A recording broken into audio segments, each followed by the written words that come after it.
Hi everyone, in this video we are going to discuss about Tkinter Basics. So what is Tkinter? Tkinter is an easy to program user interface. It is the collection of TK widgets that support most application needs like window, frame, button, labels, etc. Tkinter is the Python interface to TK, the GUI toolkit for TCL TK.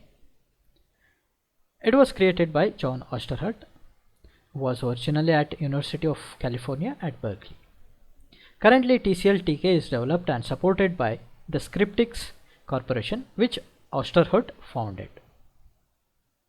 TCL TK was first designed to run under the X Windows system, and its widgets and windows were made to resemble motif widgets. Tkinter can be viewed as a simple extension of Python. So, how to use Tkinter? Tkinter comprises a number of components. Tkinter is the low-level interface to the TK libraries and is linked into Python. Tkinter, TCL and TK are part of the installation package. Once a version of Python has been built and Tkinter has been included as a shared library, DLL or statically linked, the Tkinter module needs to be imported.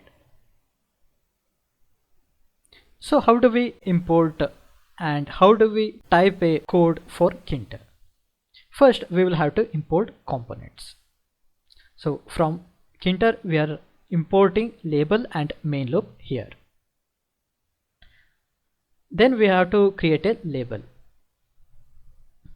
Use the pack geometry manager to realize the widget. Call the Tkinter mainloop to process events and keep the display activated.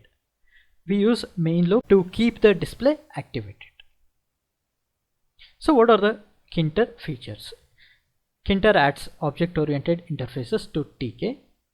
TCL TK is a command-oriented scripting language, so the normal method of driving TK widgets is to apply an operation to a widget identifier. In Tkinter, the widget references are objects and we drive the widgets by using object methods and their attributes. As a result, Tkinter programs are easy to read and understand. One important feature that TK gives to any Tkinter application is that with a little care in selecting fonts and other architecture dependent features, it will run on numerous flavors of Unix, Win32 and Macintosh without modification. So it can be run on many OS. It is the object-oriented features, however, that really distinguish Tkinter as an ideal platform for developing application frameworks.